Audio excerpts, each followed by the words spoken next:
po, tita. Ingat po.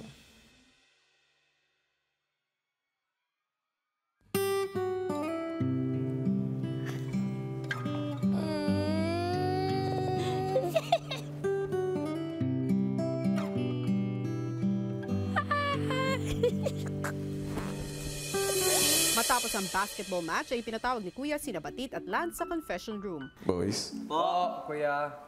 gusto kong makilala ninyo ang nanay ni Angela na si Evelyn. Opo, Tita Evelyn. Opo, kuya. Gandang gabi po, tita. Gandang gabi po. So, kasi si tita sa... Ay, kasi kami, tita, di ba? Natalo po yung girls kanina sila Angela sa volleyball game. Kasi kung nanalo sila, maaari mo pong makausap si Angela or makamusta. May dalawang task po yung tita. Kung yung girls, pati boys, sa amin po basketball. Kung mananalo po yung boys, maaari nyo pong makausap tsaka makamusta si Angela po, tita. Ay, talaga. Oh, ginalingan po talaga namin, tita. Nanalo kayo? Especially po si Lance. Captain Ball, dami po siya. MVP po yan. Hindi po, tita. Congrats! Yay! Salamat po, salamat po. Salamat sa inyo. Opo. Ganito ang mangyayari sa susunod na gagawin ninyo. Okay po. Kailangan nyong mapapunta si Angela at mapanatili sa garden. Kapag nagawa nyo na ito, Opo. bumalik lang kayo rito agad sa confession room. Labas po kayo dito. Sige po, tita. Ingat po.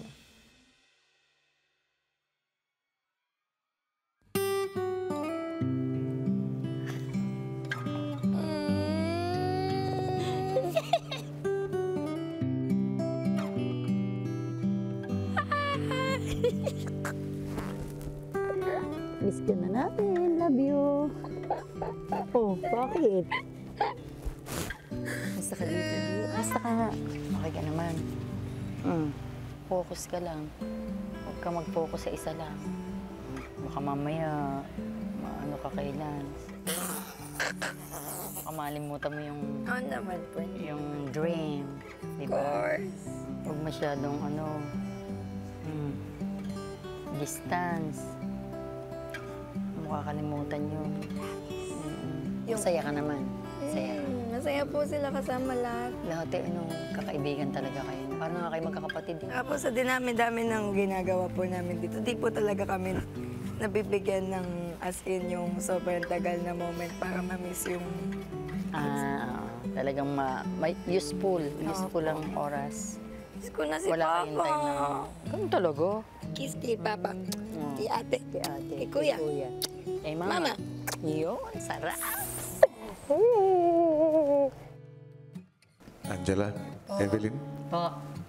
hindi madali na mawalay ang magkakapamilya. Angela, hindi mo man makakasama ang iyong ina sa loob na aking bahay. Sana ay bitbit mo ang mga bilin at mga paalala ng iyong ina. Dahil alam ko, ramdam ko na gusto lamang niya ay yung best para sa'yo. Opo, kuya. Thank you po, kuya, sa opportunity ulit.